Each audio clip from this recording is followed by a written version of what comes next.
विद्यार्थी मित्रों, पद्य 9 किम वेदेन प्रयोजनम। वैद्यने शी जरूर। આજના ભાષા આજના શબ્દોમાં કહીએ તો ડાક્ટરને શી જરૂર। એ કાવ્યના 2 શ્લોક આપણે જોયા। હવે આજે આપણે ત્રીજા શ્લોકથી આગળ વધીએ। ત્રીજો શ્લોક જુઓ। हिताहारा मिताहारा अल्पाहारा च ये जनाः न तान् वेद्य चिकित्सन्ति आत्मनः ते चिकित्सकाः। हिताहारा मिताहारा अल्पाहारा च ये जनाः न तान् वेद्य चिकित्सन्ति आत्मनस्ते चिकित्सकाः। शब्द जो ये एटले जे हिताहारा हिताहारा एटले के हितकारक भोजनवाळा। हिताहारा एटले हितकारक भोजनवाळा। मिताहारा मिताहारा एटले मापसरનું भोजन करवावाळा। मापसरનું मिताहारा। अल्पाहारा अल्पाहारा एटले के एकदम थोड़ू भोजन लेनारा। एकदम थोड़ू भोजन अल्पाहारा। ये जना जे लोको न तान वेद्य चिकित्सन्ति। वेद एटले डाक्टर अथवा वेद वेद तेनो इलाज करता नथी। आत्मना ते चिकित्सकाः तेओ पोते ज पोताना वेद्यो छे अथवा तो डाक्टरो छे। अनुवाद जो हिताहारा मिताहारा अल्पाहारा च ये जनाः न तान् वेद्य चिकित्सन्ति आत्मनः ते चिकित्सकाः। अनुवाद जो हितकारी भोजनवाळा मापसरना भोजनवाळा अने थोड़ू भोजन लेनारानी वेद्यो चिकित्सा करता नथी। तेओ पोते ज पोताना वेद्यो होय छे। तेओ पोते ज पोताना डाक्टरो होय छे। फरी एक वखत जो हितकारी भोजनवाळा मापसरना भोजनवाळा अने थोड़ू भोजन लेनारानी वेद्यो एटले के डाक्टरो चिकित्सा करता नथी। तेओ पोते ज पोताना डाक्टरो होय छे। तो पोते ज पोताना वेद्यो होय छे। हवे आमां छेल्ले एवुं कीधुं के तेओ पोते ज पोताना डाक्टरो होय छे तो वेद्यो होय छे। हकीकत में आज भोजन लेवानी रीत बतावी छे कि जे हितकारी भोजन लेता होय मापसरनुं पछी मफतनुं मळे सारूं मळे के गमे तेवुं पण मापसरनुं लिमिट बहार नहीं अने थोड़ुं भोजन ले तो एवो क्यारेय बीमार पड़ता नथी। एटले दवाखाने जवानी जरूर ज नथी। ये छेल्ली लीटीमां कीधुं ने कि तेओ पोते ज पोताना डाक्टर होय छे। आ रीते जेओ नियमसर अने अहींया जे 3 प्रकार कीधा हितकारी मापसरनुं अने थोड़ुं तो आ रीतनी जेनी भोजन लेवानी रीत छे पद्धति छे तो एमने क्यारे डाक्टरना दर्शन करवा पड़ता नथी। एटले आ श्लोकनुं फक्त भाषांतर ज नहीं पण एमांथी आपणे पण आपणा जीवनमां उतारवानुं छे कि आपणे पण आ रीतनुं भोजन लेवुं जोईए जेथी करीने डाक्टर शब्द ज सांभळीए डाक्टरना दर्शन करीए नहीं। पण आज तकलीफ ए के कोईपण जग्याए माणसने मफतनुं मळे એટલે માણસ ત્યારે પેટ પારકું અને અન્ન પોતાનું એમ એટલું બધું ખાય કે જાણે બીજા દિવસે મળવાનું જ નથી। એટલે જો આપણે તંદુરસ્ત નિરોગી રહેવું હોય તો આ જે આયુર્વેદમાં જે રીત બતાવેલી છે એ પ્રમાણે આપણે જીવન જીવવું જોઈએ જેથી કરીને આ આપણા આ શરીર, જે રીતે ગાડી, તો ગાડી બગડે તો વારે વારે આપણે ગેરેજમાં લઈ જઈએ, તેમાં શરીર, એમાં આપણે ગમે તેટલું ખાઈ લઈએ તો આ ગાડી પણ બગડે અને આપણે દવાખાના રૂપી ગેરેજમાં આ ગાડીને લઈ જવી પડે. અને જે રીતે ગાડી વારે વારે ગેરેજમાં લઈ જઈએ તો જલ્દી ખલાસ થઈ જાય, તેમાં શરીર પણ વારે વારે દવાખાના જઈએ, ચીરફાડ કરે તો આ પણ જલ્દી ખખડી જાય. એટલે અહીંયા જે પદ્ધતિઓ બતાવેલી છે એ પ્રમાણે આપણી દિનચર્યા, જીવનશૈલી અને ભોજન હોવું જોઈએ. હવે ચોથો શ્લોક.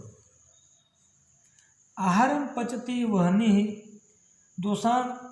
દોષાન આહાર વર્જિત ધાતુ ન ક્ષીણેષુ દોષેષુ જીવિતમ ધાતુ સંક્ષયે. આહારમ પચતી વહની દોષાન આહાર વર્જિત ધાતુ ક્ષીણેષુ દોષેષુ જીવિતમ ધાતુ સંક્ષયે. હવે આહારમ પચતી વહની, આહાર એટલે ભોજન, વહની એટલે અગ્નિ, અને પચતી એટલે પચાવે છે. પચતી એટલે પચાવે છે. દોષાન આહાર વર્જિત એટલે કે દોષાન એટલે દોષોને, આહાર વર્જિત એટલે કે આહાર વિનાનું, ધાતુ એટલે કે ધાતુઓને. હવે ધાતુ એટલે આપણે વિજ્ઞાનની ભાષામાં જે ધાતુ, લોખંડ પોલાદની વાત નથી, શરીરના 3 ધાતુ, વાત, પિત્ત અને કફને. વાત, પિત્ત અને કફને આયુર્વેદમાં શરીરને, આ વાત, પિત્ત અને કફ એ શરીરને ધારણ કરે છે, તેથી એ ધાતુ તરીકે ઓળખાય છે. આયુર્વેદના મત મુજબ આજે વાત, પિત્ત અને કફ, વાત એટલે વાયુ, પિત્ત અને કફ આ શરીરને ધારણ કરે છે, એટલે એ ધાતુ તરીકે ઓળખાય છે. હવે આ 3 ધાતુ છે એ સપ્રમાણ રહે તો સ્વાસ્થ્ય એકદમ સારું રહે, પણ આ 3 ધાતુનું બેલેન્સ, સમતોલ ખોળવાય તો માણસ જે સ્વસ્થ રહેવો જોઈએ તે રહેતો નથી. એનું જે પ્રમાણ, બેલેન્સ ખોરવા જાય તો એ અસ્વાસ્થ્ય રોગનું લક્ષણ છે. ધાતુના ક્ષીણેષુ એટલે કે ધાતુઓ ક્ષીણ થતાં, અથવા જ્યારે દોષેષુ એટલે દોષો ક્ષીણ થતાં,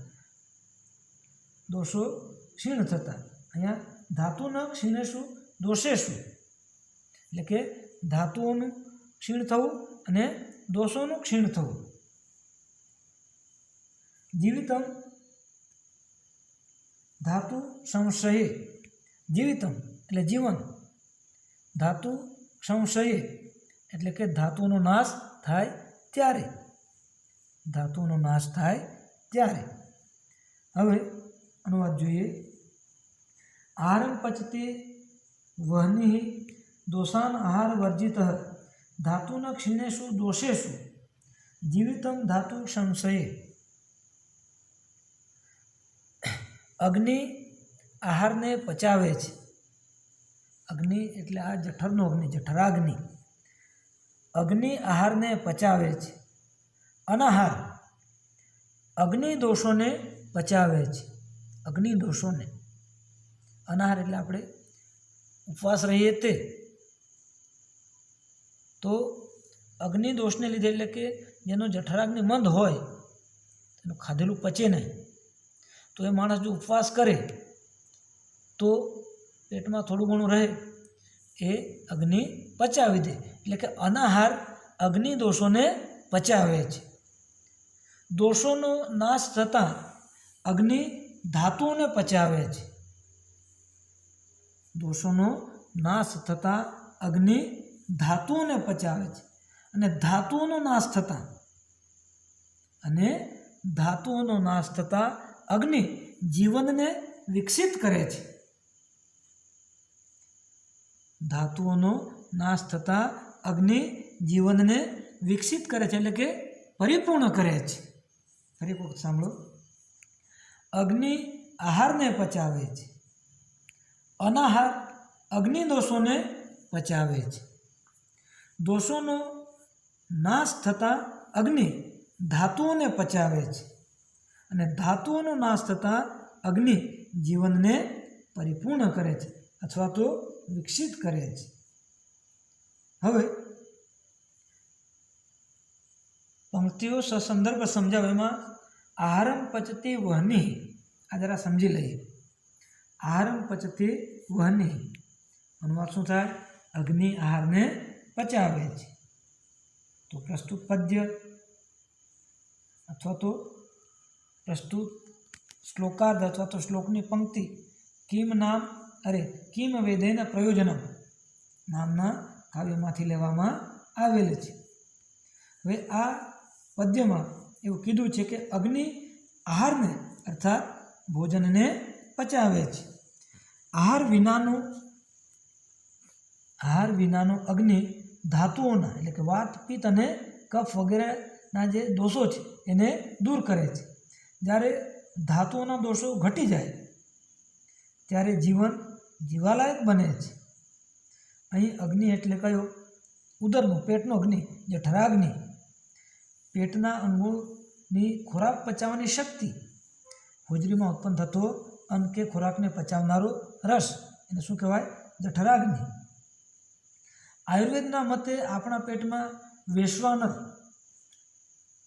કયો? વૈશ્વાનર નામનો અગ્નિ રહેલો છે. તે ખાધેલા અન્નને પચાવવાનું કામ કરે છે. મંદ, અતિ તીક્ષ્ણ, વિષમ અને સમ એ 4 પ્રકારનો અગ્નિ જઠરમાં રહેલો છે. તેમાં જો કફની વૃદ્ધિ થાય તો તે અગ્નિ મંદ થાય છે. પિત્તના વધારાથી તે અતિ તીક્ષ્ણ થાય છે.